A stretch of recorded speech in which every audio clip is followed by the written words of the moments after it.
नमस्कार दोस्तों, मैं आचार्य के.एस. शास्त्री सूर्य ज्योतिष केंद्र पर आपका स्वागत करता हूं। मित्रों, आज हमारी जो चर्चा रहेगी वो तुला राशि वाले जातकों के लिए रहेगी कि तुला राशि वाले जातकों के लिए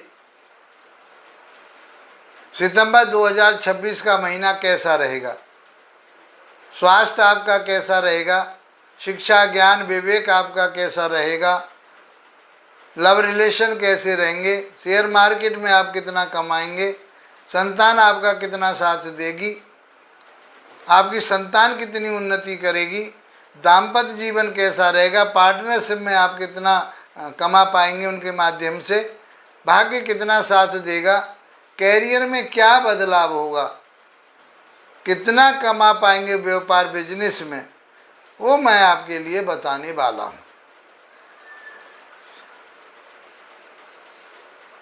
आपके लिए ग्रह गोचर क्या क्या देने वाले हैं, तो राशि के मुताबिक हम ये देखें तो आपकी राशि में इस समय शुक्र देव विराजमान हैं और आपकी राशि है तुला, और तुला के स्वामी शुक्र देव ही होते हैं, तो अपनी राशि में विराजमान है। दूसरे भाव में पाँचवें भाव में राहु विराजमान है, छठे भाव में शनि है, और 9वें भाव में नवम भाव भाग्य भाव में आपके मंगल बैठे हुए हैं, और गुरु बैठे हुए हैं उच्च के आपके 10वें भाव में, और 11वें भाव में केतु और सूर्य 12वें भाव में बुध बैठे हुए हैं। ये स्थिति रहेगी आपके ग्रहों की, जहाँ से सूर्य देव 17 तारीख 11वें भाव में रहेंगे, उसके बाद में ये 12वें भाव में चले जाएंगे, और मंगल देव 19 सितंबर तक रहेंगे, उसके बाद में गुरु के साथ 10वें भाव में चले जाएंगे। ये ग्रह गोचर ज़्यादा फलित होगा। बाकी तो 3 तारीख में और 7 तारीख में शुक्र और बुध चेंज हो जाएंगे, तो वो शुरू से महीने में शुरू में ही हो रहे हैं, तो उसका पूरे महीने आपके लिए फल मिलेगा। लेकिन ये बीच में पूरे महीने के आधा महीना इधर रहेंगे और आधा महीने के बाद आगे बढ़ जाएंगे, तो इनका भी प्रभाव में भी बदलाव आएगा। तो पहले हम हेल्थ की बात करते हैं, तो हेल्थ आपकी बहुत अच्छी रहेगी, तंदुरुस्ती आपकी बढ़िया है, मान सम्मान प्रतिष्ठा बढ़िया रहेगी, आपके अंदर एक निखार आएगा। शुक्रदेव आपके लिए प्रफुल्लित रखेंगे, शुक्रदेव आपको आकर्षित बनाएंगे, शुक्रदेव आपकी आभा मंडल को बहुत सुंदर बनाने वाले हैं। तो किसी तरह से आपको अपने स्वास्थ्य के बारे में चिंता करने की ज़रूरत नहीं है। कोई ऐसा प्रभाव नहीं है कि कहीं आपके स्वास्थ्य पर प्रभाव पड़े। तो स्वास्थ्य के बारे में आपको निश्चिंत रहना चाहिए। आप बहुत रोमांटिक हो जाएंगे इस महीने, आप अपने आप में ये महसूस करेंगे, किसी से भी बात करेंगे, किसी भी तरह की बातें आप करेंगे तो उसमें एक रोमांच होगा, आपके में एक प्रफुल्लता होगी, आप भी खुश और दूसरा भी खुश। तो ये आपके अंदर इसमें गुणवत्ता आने वाली है, इस गुणों का ध्यान रखिए और इसका फ़ायदा उठाइए। बात करते हैं हम शिक्षा की, ज्ञान की, विवेक की, आपके लव रिलेशन की, शेयर मार्केट की, संतान की। तो यहाँ राहुदेव विराजमान है, केतु का और सूर्यदेव 17 तारीख तक इसके ऊपर इफेक्ट देंगे, अपना असर देंगे, इस पर दृष्टि डालेंगे। केतु की भी दृष्टि आ रही, तो आपके पंचम भाव थोड़ा सा गड़बड़ा रहा है। उसमें क्या गड़बड़ हो रही है? उसमें ये हो रही है कि यहाँ पर राहुदेव विराजमान है, शनि की राशि है ये, तो शनि की राशि में राहु जो है ये शनि के ही अकॉर्डिंग काम करते हैं, धीरे धीरे किसी काम को बनाएंगे, ले फैलाव देंगे आपको। जो शिक्षा है आपके में कहीं कहीं अवरुद्ध देंगे, भ्रमित करेंगे आपको, एंड टाइम पे जाकर के लास्ट पीरियड में बनते हुए काम आपके बिगड़ने की संभावना बनेगी। तो जो आपके लव रिलेशन बने हुए, लव रिलेशन की बात कर लेते हैं पहले। तो लव रिलेशन जो बने हुए हैं उनमें कहीं आर्गूमेंट ना करें, तीखापन अच्छा नहीं होता। आप ऐसी बातें करेंगे तो शायद है कि उसमें भी व्यवधान पड़ सकता है, और वो जो आपके बने हुए संबंध थे वो टूट सकते हैं। इस बात का आपको ध्यान रखना है। इसी तरह से शिक्षा की बात करते हैं, शिक्षा आपकी बहुत बढ़िया चली थी, मैनेज करके चलेंगे, टाइम टेबल बना करके पढ़ेंगे, और तो मैं समझता हूँ कि आप उसमें कहीं गेन कर पाएंगे, उन्नति की तरफ जा पाएंगे। कहीं आपको भ्रमित होना पड़े तो वो भ्रमित नहीं होना आपको, क्योंकि आपने एक टाइम टेबल बना लेना है। यदि टाइम टेबल के बगैर आप पढ़ेंगे, क्योंकि ये मैनेज करना सिखाता है, आपको बहकावा देता है। कभी आप इंग्लिश की तरफ जाएंगे, कभी मैथ की तरफ जाएंगे, कभी केमिस्ट्री पढ़ेंगे, कभी ज्योग्राफी पढ़ेंगे, कभी, तो मैं समझता हूँ वो कहीं ना कहीं आपको डिस्टर्बेंस कर देगा।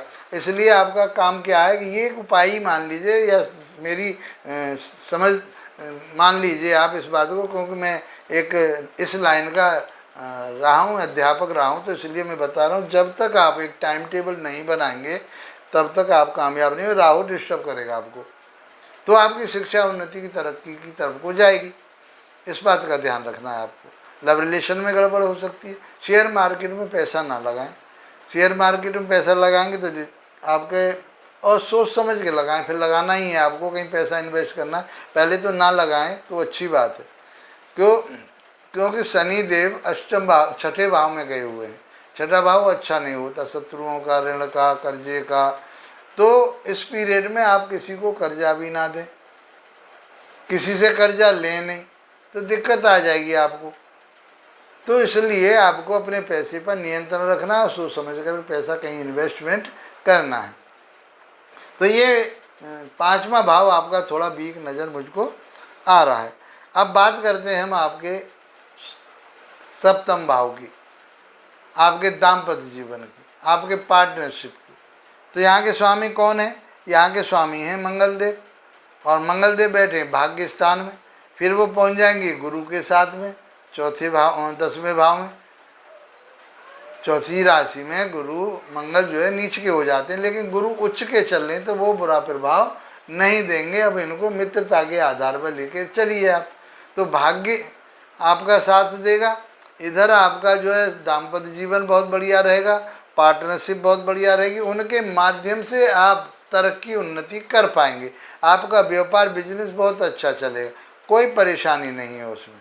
तो आपका जो व्यापार है, बिजनेस है, जो भी आप काम कर रहे हैं, चाहे होटल मैनेजमेंट का काम है आपका, पुलिस में काम कर रहे हैं, फौज में काम कर रहे हैं, आप कोई रेस्टोरेंट का काम कर रहे हैं, ये आपके लिए फ़ायदा देगा, भाग्य आपका साथ देगा। और आपका ये सातवां भाव जो दाम्पत्य जीवन का, वो भी अच्छा रहेगा।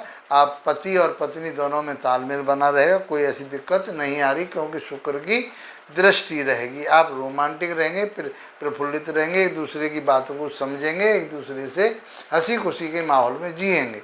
ये महीना अच्छा है आपका पार्टनरशिप के लिए भी और आपके दाम्पत्य जीवन के लिए भी।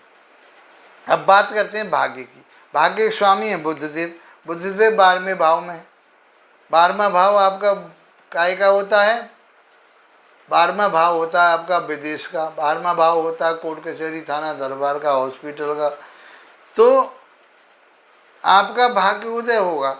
आप मान लीजिए कोई ऐसा काम कर रहे थे, कोई आपने ऐसी ट्रेनिंग ले रखी है कि, तो वहाँ आपके लिए भाग्य साथ आपका पूरा पूरा देगा। विदेश आप जाने की सोच रहे थे, तो विदेश में जाकर के भाग्य उदय हुआ।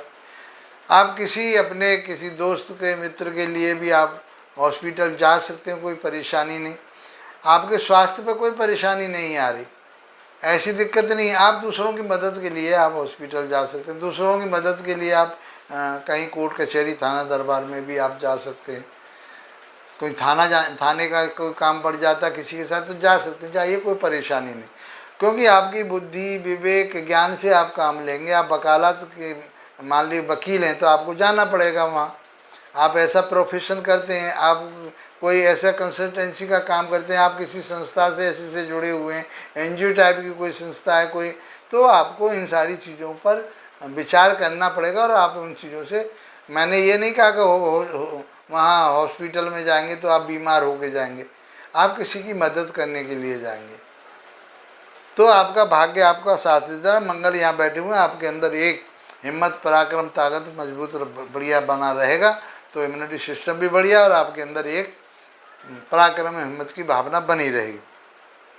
अब हम बात करते हैं आपके कर्म क्षेत्र की। तो कर्म क्षेत्र में पंच महापुरुष योग होते हैं, पाराशर ऋषि जी ने बताए हैं। उस आधार पर गुरु उच्च राशि में चल रहे हैं, तो आपके ये योग बना हुआ है हंस महापुरुष योग। वैसे भी गुरु केंद्र में आ जाएं तो 1000 दोषों को समाप्त कर देते हैं। तो आपके कोई दोष किसी तरह का है भी तो मैं समझता हूँ कि ये महीना तो आपका बहुत बढ़िया है। और ये महीना ही क्या, गुरु जब तक यहाँ रहेंगे तब तक आपके सारे संकटों को दूर रखेंगे आपसे। तो आप बिल्कुल निश्चिंत हो जाइए कि आपके लिए कोई परेशानी ऐसी नहीं आने वाली। फिर भी आपको कर्म तो करना ही पड़ेगा। आप कोई शिक्षक का काम कर रहे हैं, टीचिंग का काम कर रहे हैं, लेक्चरर हैं, आप प्रोफेसर हैं, आप किसी एजुकेशन की संस्था से जुड़े हुए हैं, किसी धर्म से जुड़े हुए हैं, धर्माचार्य हैं आप, है नी, और आप किसी मठ के मठाधीश हैं, तो मैं समझता हूँ आप कहीं वकील हैं, मजिस्ट्रेट हैं, तो समय आपका बहुत बढ़िया है। किसी तरह की कोई परेशानी नहीं है, उन्नति तरक्की वाला समय है आपका। फिर भी कहीं डिस्टर्बेंस हो रहा है, कोई परेशानी आ रही है आपको, क्योंकि जन्म पत्रिका में ग्रह कोई पीड़ित हो जाता तो परेशानी आई ही जाती है, ये जीवन है। तो उससे घबराना नहीं है पहले तो, क्योंकि गुरु आपकी पूरे गोचर में इस समय सहायता करेंगे। दूसरी बात, आपको माता रानी की आराधना करनी है, दुर्गा सप्तशती का पाठ करना है आपको। तो मैं समझता हूँ कि ये महीना आपका बहुत अच्छा निकल जाएगा। इसी के साथ वीडियो अच्छा लगा तो लाइक शेयर सब्सक्राइब कीजिए। इसी के साथ आप लोगों का धन्यवाद। नमस्कार।